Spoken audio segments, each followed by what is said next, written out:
Bismillahirrahmanirrahim. Assalamualaikum warahmatullahi wabarakatuh.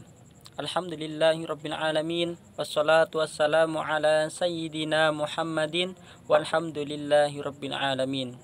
Yang kami takzimi dan yang kami muliakan, Al-Mukarram Kiai Haji Hasan Mutawakkil Allah selaku pengasuh Pondok Pesantren Zainul Hasan Genggong.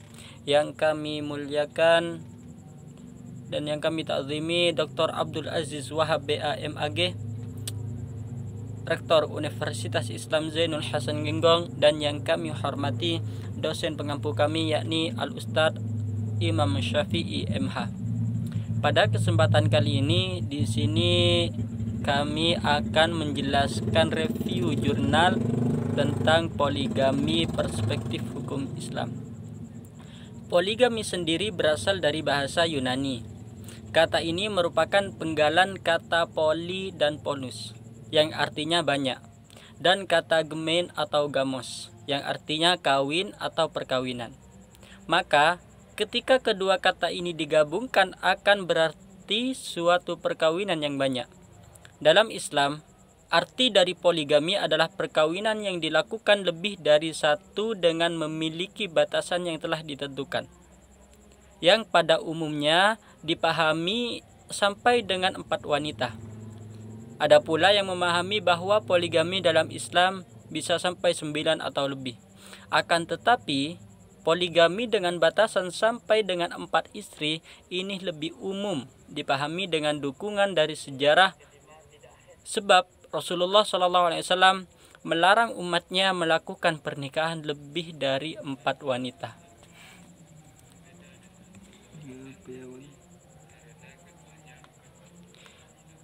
Poligami tidaklah serta-merta diperbolehkan dalam Islam.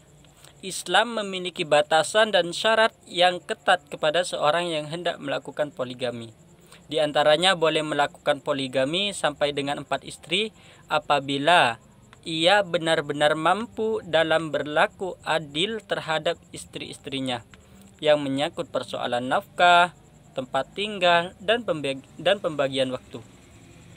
Islam menekankan dengan tegas, apabila dikhawatirkan untuk tidak bisa berlaku adil, maka cukuplah dengan 1 istri saja. Allah berfirman dalam Al-Quran surat An-Nisa ayat 4, Bismillahirrahmanirrahim. Wa in khiftum an la tuqsitu fil yatama fankihu ma taba lakum minan nisa'i mathna wa thulatha wa ruba'. Wa in khiftum alla ta'dilu fawahidatan aw ma malakat aymanukum dzalika adna alla ta'ulu. Al-ayat sadaqallahul azim. Yang artinya, apabila kamu takut tidak dapat berlaku adil terhadap perempuan yatim atau yang kamu kawini, maka kawinlah wanita-wanita lain yang kamu senangi, 2, 3, atau 4. Kemudian jika kamu takut tidak dapat berlaku adil, maka kawinilah seorang saja atau budak-budakmu. Yang demikian itu lebih dekat untuk tidak berlaku aniaya. Maksud adil terhadap istri adalah sekedar yang dapat dilakukan oleh seseorang yang dapat berlaku adil. Misalnya dalam soal membagi waktu, nafkah, pakaian, dan tempat tinggal. Poligami Rasulullah SAW. Praktik poligami yang dilakukan oleh Rasulullah sangat jauh berbeda dengan poligami yang terjadi sekarang ini.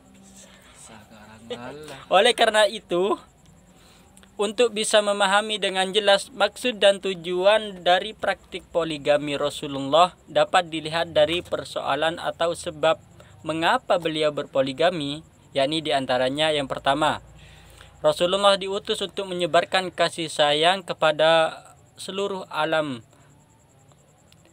sejalan dengan firman Allah dalam Quran surat Al-Anbiya ayat 107, Bismillahirrahmanirrahim.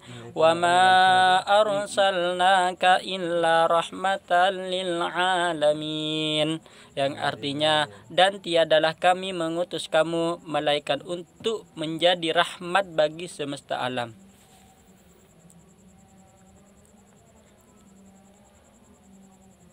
Yang kedua, sebab mengapa Rasulullah berpoligami, yakni Rasulullah diutus menjadi contoh suri tauladan untuk umat manusia.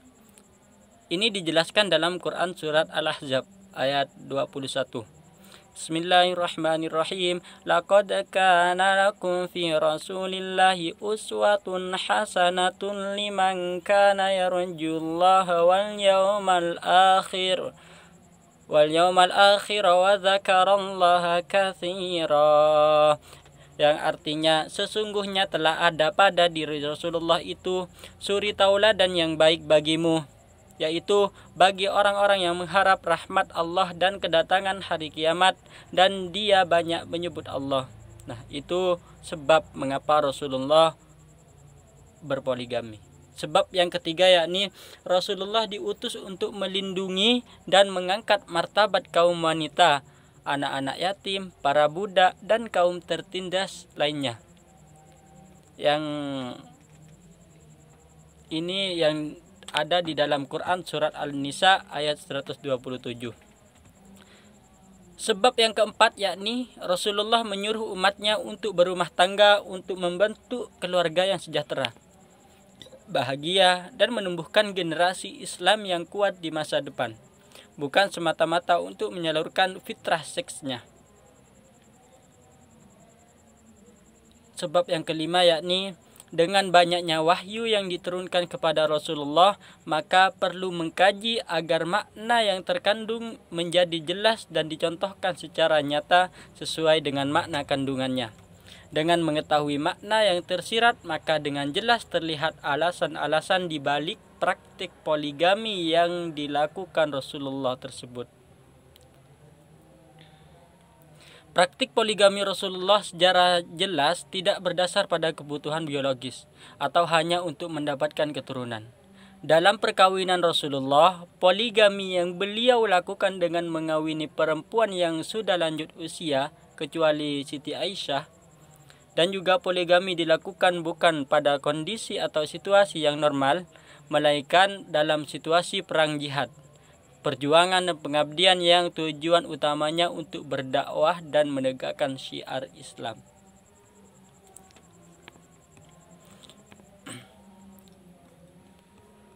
Kesimpulannya di sini, yakni poligami adalah laki-laki memiliki istri lebih dari 1 sampai 4 orang. Dalam pandangan Islam, poligami boleh dilakukan jika memenuhi syarat yang sudah jelas dalam Al-Quran, yaitu mampu berlaku adil. Adil yang dimaksud di sini meliputi beberapa bagian, yaitu adil dalam pembagian waktu, adil dalam nafkah, adil dalam tempat tinggal, dan adil dalam biaya anak. Poligami Rasulullah berbeda dengan poligami yang kita lihat sekarang ini. Praktik poligami Rasulullah di sini bukan berlandaskan kebutuhan biologis, tetapi ada mengangkat derajat para janda dan wanita yang menawarkan dirinya untuk dinikahi. Dalam masa sekarang, poligami hanya berlandaskan kebutuhan biologis dan melupakan unsur keadilan di dalamnya.